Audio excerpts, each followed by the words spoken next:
Hello everyone. This video is due to explain the formal letter, and it's just as a review because we have already studied this in the school and during class. So about the format.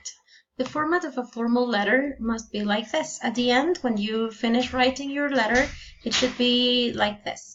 In here you have to write your address, and it says this should be written in the top right hand corner of the letter.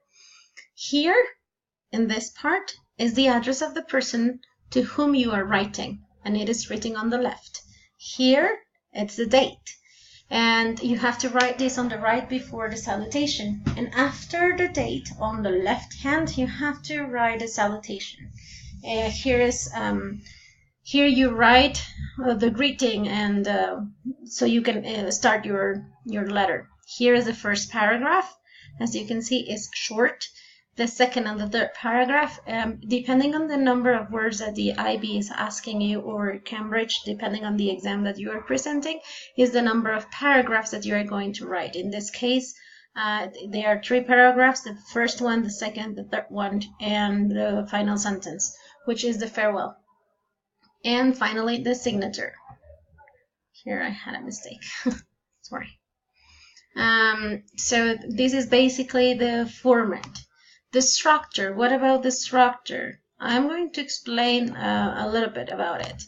The structure is basically the salutation or greeting. It's the first part where we were talking about. And you can start the greeting like this. With this, like to whom it may concern, or dear sir or madam. Use this salutation if you do not know the name of the person you are writing to. And if you use this too at the beginning, at the end, when you are going to finish your letter, you have to finish your letter with this sentence: yours faithfully. If you know the name of the person, in this case is the surname, you have to write dear Mr. or Mrs. Jenkins, depending on if it is a woman or a man. And if you know the last name or the surname of the person, you have to finish your writing your letter with this farewell: yours sincerely. If you do not know the name of the person to whom it may concern, or dear sir or madam, and yours faithfully to finish. If you know the name of the person, dear Mr., Mrs., or Doctor, depending on the title they have, and you have to finish with yours sincerely. Okay? It's very, very simple. At the end, you have to write a signature. Here, do not pay attention to this. Sorry. So at the end, you have to write your signature and your name. Your name has to be written, it's your whole name. It's, in my case, for example, is Violeta Saray Figueroa Alvarez, okay? And your signature. A special sentence you have to use before the ending of your letter. You can use this one: I am looking forward to hearing from you soon. And then you can use this one: yours faithfully or yours sincerely, and your name.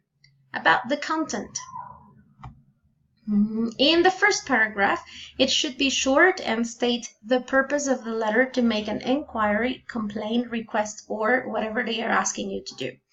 In the first paragraph, it's really important. Remember, it's the purpose. You have to write the purpose, why you are writing this letter. Okay? In the next paragraphs, depending on the number of words you have, if you have a maximum of 190 words, that means that you are going to write more or less like 3 paragraphs, 3-4 paragraphs, no more. And if you have a minimum amount of words, but you don't have a maximum, well, you can write 4 or 5 paragraphs, but it is not very recommendable to do it.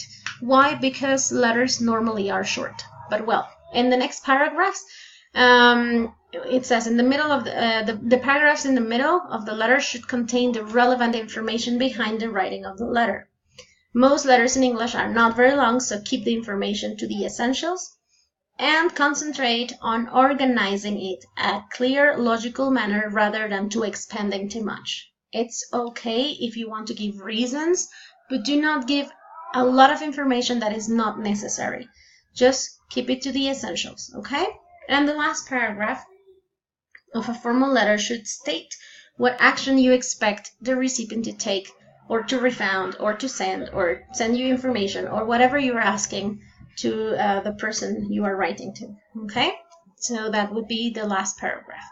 And that's basically the whole format of formal letter.